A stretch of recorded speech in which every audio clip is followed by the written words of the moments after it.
The following is a presentation of the Belly Up Sports Media Network. What's going on, everybody? Welcome back to another episode of the Eye Test, brought to you by Belly Up Sports Media. I'm here with Bobby Amendola and Paul Orlando. Week 3 is officially over, and we are here to hand out some awards. Now, we are going to be doing the same awards as last week. We felt like they were very good and representing the proper players. So, of course, we got the week winner again. We're going to have 2 new week winners, names that we haven't spoke about this season. Most improved, the biggest surprise, the neighborhood watch is back. We got 2 new players that we got our eyes on. And, of course, we got to hand out 2 new tickets to the Doghouse, which will be airing tomorrow. So go ahead and like this video, subscribe to our channel so you can get notified for when those videos come out. We got a lot going on for the Doghouse in tomorrow's episode. We got people breaking free, going back to probation, going back to the Doghouse, and then we got a new location for you guys too that's going to be featured. But first, let's focus on the fantasy awards. We're going to start off with the week winner, Bobby, who won a lot of people's weeks in week 3. I think this guy won Paul his week in our redraft league, and he is as good as they come. And it's a guy that people were a little bearish on going into the season due to his quarterback situation, but he's proving he's matchup proof just like he's always been. And that's Davante Adams. A cool and clean 44 points this week, 13 receptions, 172 yards, even threw in a couple touchdowns for you on 20 targets, which is just ridiculous.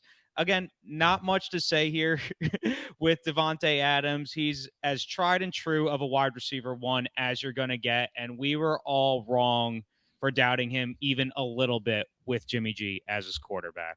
Yep, seems to be a theme. We doubted him with Derek Carr. We doubted him with Jimmy G, and he just continues to prove those doubters wrong. Davante Adams is for sure a first-round value, and he did fall into the second round in a lot of 12-man leagues this year. Bob, how about you go ahead and talk about your week winner for week 3? Bob just did. Paul. No, yeah, Davante Adams is just, I think he might be my second father. He is just an absolute superstar. The fact that we thought there was going to be a tier break with him just is crazy. So good for him. But my week winner is actually another person I had on my redraft team. Isn't that crazy? I know how to draft. Wow. And that would be Sam Laporta, the tight end for the Detroit Lions. Rookie tight ends usually start slow, but Laporta has kind of come out of the gates and is playing phenomenal football right off the rip.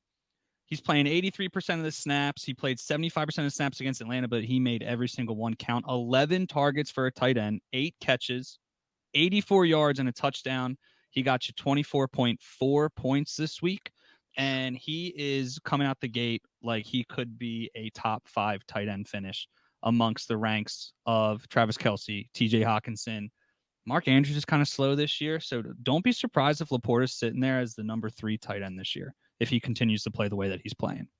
Yeah, it seems like he just slid into that T-Hawk role. It's like we kind of, there were a lot of people that did expect Sam Laporta to be a producing tight end, probably not to this caliber. I think a lot of people, when they were looking at rookie tight ends, they were looking at like Dalton Kincaid. But Sam Laporta was right up there. They were drafted relatively around the same time of the draft, and he's fitting into that old T-Hawk role. It's a pass-happy team. They're not really giving the ball to the running backs that much. And Amon-Ra and Sam Laporta seem to be the top 2 receivers on that team. All right, so let's head on over to the most improved, Bob. Who is your most improved player from week 2? Someone that we doubted heavily coming into the season. Yeah, so he actually really didn't improve much from week 2 to week 3. Scored more points in week 3 with 16. He had 13 in week 2. But I just wanted to give this guy a shout out overall this season because, like you said, a lot of us doubted him, and that's Michael Pittman. He was pretty much a 3rd-round value going into last season, didn't live up to those expectations, and he fell a lot in fantasy drafts going into this year. And I was one saying, do not draft this guy because of Anthony Richardson, and how he would perform, but he has proven me wrong and a lot of other people wrong. Double-digit targets in every single game so far this year, and he's been putting up pretty good points as well. He only has one touchdown, unfortunately, but if you told me through 3 weeks that he was going to be the wide receiver 10 in PPR leagues, I would have told you that you were crazy. Yeah, I think what's really helping him out is like the yards after the catch. He's running like a lot of slants I've been seeing, and he's getting a lot of yards after he catches the ball. He's still super fast. I mean, we knew that he was an explosive player, but we were worried a little bit about the quarterback play there. Paul, how about you go ahead and talk about your most improved player, someone who was in the doghouse last week? Yeah, so my most improved player is the most likely number 2 overall pick in your fantasy draft. And it's Jamar Chase. We finally got his coming out party. He pretty much matched his targets through week 1 and week 2. Just on Monday night, he had 15 targets. He hauled 12 of them in for 141 yards. If you're like me and you thought Jamar Chase touchdown was a lock of the week, he did not score you a touchdown, but it was still good for 28 total points. Him and Burrow seem to have found their groove. It might have come to T. Higgins' dismay. T. Higgins just looked not the same last night, but Jamar Chase, if you invested heavily in him in redraft, or if you're like me and put almost 50% of your auction money on Jamar Chase in an auction league, you finally reap the benefits of it on Monday night. And guess what? It's only going to get better once he starts scoring touchdowns. Once Yep. Joey B decides to be a good quarterback, Jamar Chase is going to be just top-notch guy. So I'm looking forward to that for sure. All right, let's head on over to the biggest surprise, Bob. I think everyone knows that. Like, Everyone knows, and unfortunately, most people probably didn't have this guy in their starting lineups unless you are in an extremely deep league. Yeah, And 0.6% of fantasy managers started this guy. yeah, it's crazy. And he put up 53 points, and that's Davante Adams, the backup running back for the Miami Dolphins, and only played 41% of the snaps and still put up 53 fantasy points. He had 4 touchdowns, 2 on the ground, 2 receiving, 18 carries for 203 yards. That's good enough for almost 11 and a half yards a carry. Just an absolutely ridiculous fantasy effort from a guy that a lot of people didn't have in their starting lineups. And this Miami offense is looking ridiculously explosive. And it looks like now, after last week, me saying that I don't think the Davante Adams thing is going to happen soon, I think it has happened. And now I think Raheem Mostert and him are both like worthy starter options now in fantasy. I think it's hard to deny with how good this offense is right now. Yeah, definitely got to see if this type of volume for A-Chain continues. With Waddle out, I think that really helped his reception volume, True, the passing true. volume. Mm-hmm. But I mean, last week we had Raheem Mostert as biggest surprise. Yeah. And quite honestly, I think it's an even bigger surprise that Mostert did it again. Yeah. And topped his score, added 20 points. We would be talking about Mostert again if he didn't get outdid by a little bit by A-Chain. Because Right. Mostert had 45 points. Exactly. So what a just historical game against the Broncos, who we're going to talk about later. But let's go ahead and hear about Paul's biggest surprise here. So my biggest surprise here is actually a 33-year-old wide receiver on what we perceive to be not a great team. And I'm not saying they are a good team, but I'm going Adam Thielen here as my biggest surprise. Nice. 14 targets, 11 catches, 145 yards, and a touchdown. And guys, this is the second week in a row he's put up over 20 points. That is just crazy coming from an offense that we had to perceive would be a rookie quarterback. I know Bryce Young didn't play this week, and Andy Dalton might have affected Thielen here because Andy Dalton was looking for his veteran wide receiver often this week. But still, whenever you get 14 targets, he is a must grab on the waiver wire. This was a very, very, very happy surprise. He's only rostered in 59% of the league, so there is a chance that you can find him on your waiver wire. And he is 100% worth a grab because I think he's the clear-cut option in Carolina in the pass game. And Carolina is probably going to be playing from behind a lot this year. And I wouldn't be surprised if Thielen again, he gets Minnesota. That's going to be an absolute shootout. We might be talking about him again next week. Revenge game too. And a revenge game. Oh, yeah. Yeah, I think as long as Andy Dalton's quarterback, I think I'd like to throw Thielen in like a flex spot. The reason we were down on like players like Michael Pittman and Adam Thielen was because of their quarterback situation. That has now changed to, I guess you can call Gardner Minshew a veteran at this point, not to the level Yeah. of Andy Dalton, but yeah, I think, big waiver pickup with Adam Thielen there. And then, of course, Devon A-Chain, too. Let's head on over to the neighborhood watch. These are guys that we got our eyes on. There might be a couple excuses for why they're not performing. One of these guys, no excuse. But let's talk about Bob's guy right here for the neighborhood watch. Who do we have our eyes on, Bob? This is again, I think it all comes down to expectations with these awards. And although he is the wide receiver 3 on his team, he was going, in hindsight, at this point in time, he was going way too high in fantasy drafts. And it's Jackson Smith and Jigba.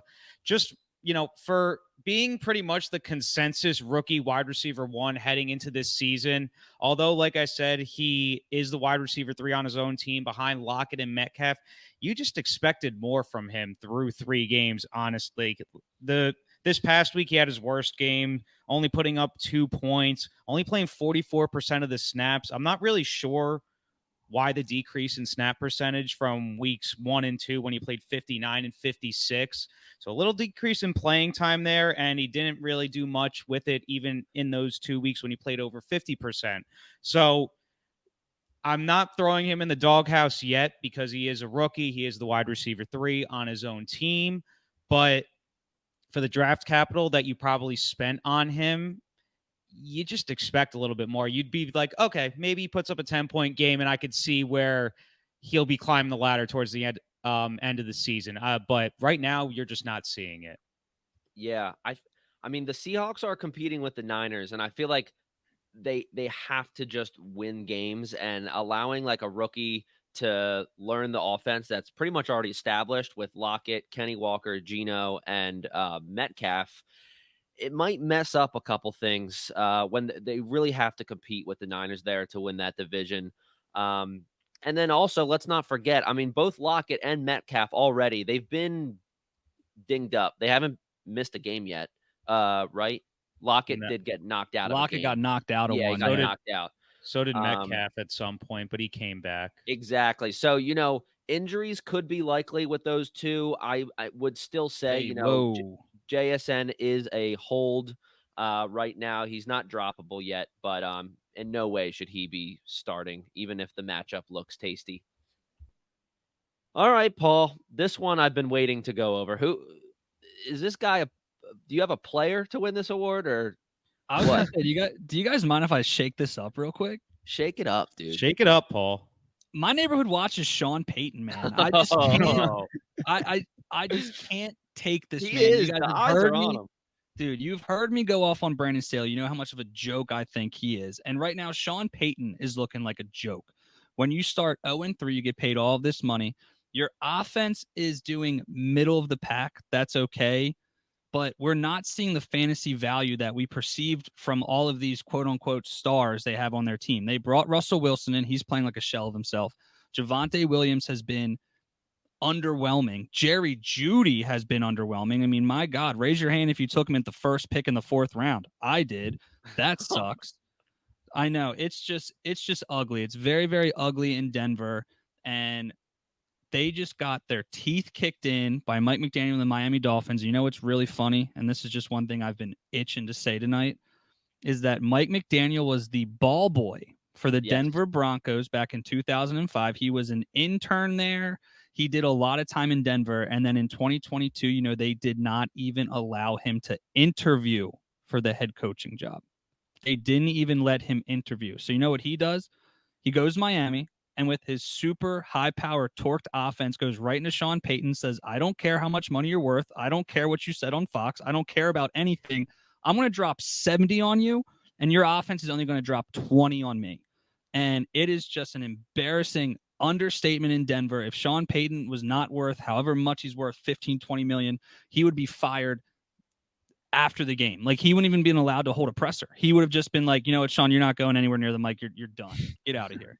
He is an absolute embarrassment with what he's doing with that franchise. And I think you heard it when that lineman came out. And did you hear his little interview? No. Oh, I'm so tired of losing. Yeah, he's like, I'm just so tired of losing. So, Sean Payton, you are officially on my neighborhood watch, and if your name was not Sean Payton, you would be in the doghouse for me. Oh, yeah, for sure.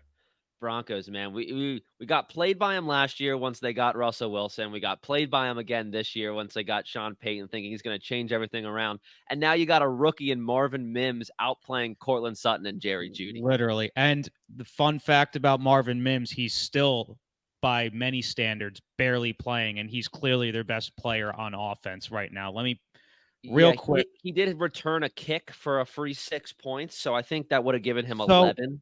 That was a huge boost, yeah. So he had 3 catches for 73 yards this past week and only played 24% of the snaps. Yeah. That's just coaching malpractice right there, but I'll leave it at that. Yeah, no, I agree. Very unpredictable offense. Like, if you're starting any Broncos, you're in for a ride. Oh, that's kind of funny. Broncos. Broncos country. Let's go ride. For a ride. Let's ride to the bottom of the division. That's Russell. I think isn't that Russell Wilson's like phrase? That is. It's like let's ride or something. Broncos country. Let's ride. I'm going to take you for a roller coaster ride of ups and downs and downs and downs.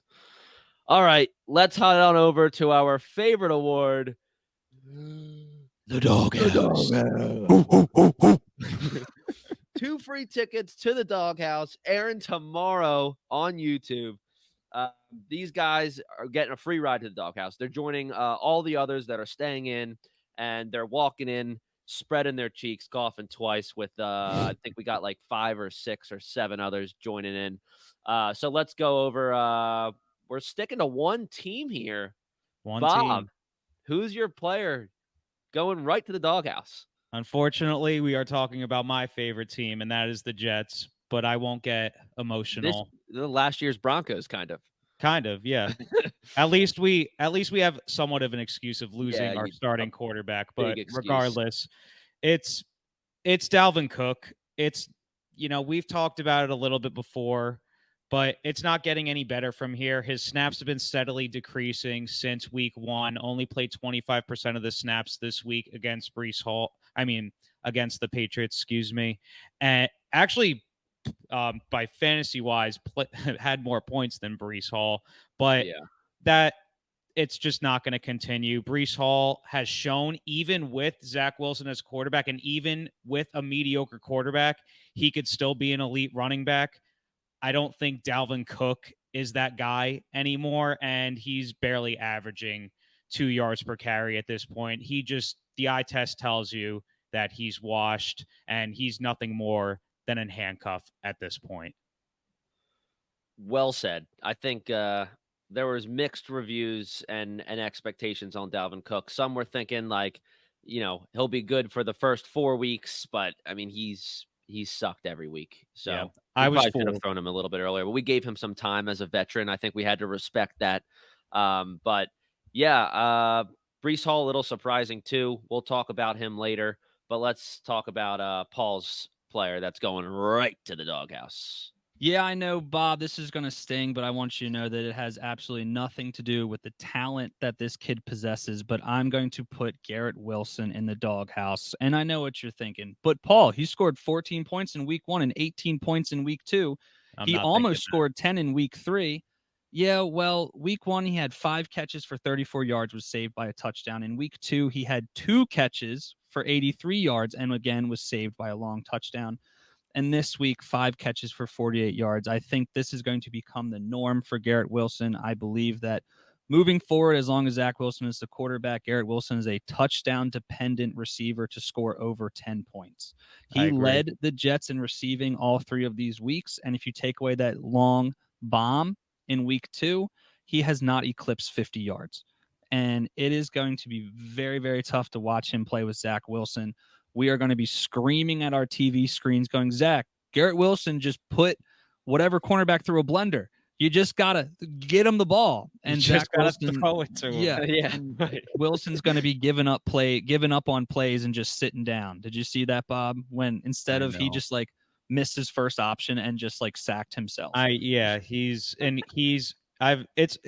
really hard, and we've watched a lot of football, so we've seen a lot of bad quarterbacks, over the years. But Zach Wilson I think he honestly is the worst in terms of just not being able to like hit.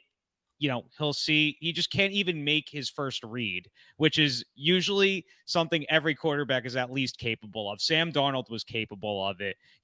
Usually it gets more difficult when you have to go to your second or third reads, but Zach Wilson can't even hit his first read. So unfortunately, I agree with you, Paul. The numbers don't lie with Garrett Wilson, with Zach Wilson under center. It's going to be rough, although I do think if they do end up playing Trevor Siemian, although it's Trevor Siemian, I know Trevor Siemian is 1,000% more competent as a quarterback than Zach Wilson is.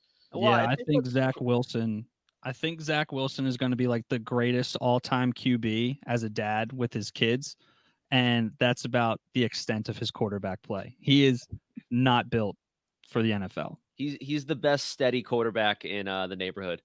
Oh yeah, game. Dad, can you be all-time quarterback? We're gonna go Yeah. play football. He's like, yeah. He's just like making these ridiculous throws in the cul-de-sac, and You're it's so like, good. yeah, what happened, Dad? Well, I couldn't get past my first read ever. I think what's crazy is that like Garrett Wilson put up rookie of the year numbers or offensive rookie of the year numbers with that QB carousel last year. So like even when Aaron Rodgers went down, I'm not a Garrett Wilson holder, but what I was thinking was like he'll be fine. Like, but I don't know what I wonder if it's more than that. No, dude, if it's actually Garrett Wilson's fault. Just look at Garrett Wilson's game log from last year. His targets are always in green, but his catches are always in red. Dude, yeah. The numbers are like when Mike White and Joe Flacco were under center, Garrett Wilson was an elite fantasy player. When Zach Wilson was under center, he was pretty much, you have to have him on your bench because Zach Wilson can't get anyone the ball. So that's just all it is. It's not rocket science. Yeah. All right. Well, 2 Jets are headed right to the Doghouse. They're going to be joining a bunch of other people. See you later, Dalvin Cook. See you later, Garrett Wilson. Hopefully one day you can get out. I think one of you can. Dalvin Cook, and it's not Dalvin Cook. Solitary confinement. Yeah, right. All right, well, hey, we'll see you tomorrow. For everyone watching on YouTube, go ahead, like and subscribe. Everyone listening on Apple and Spotify, we appreciate it.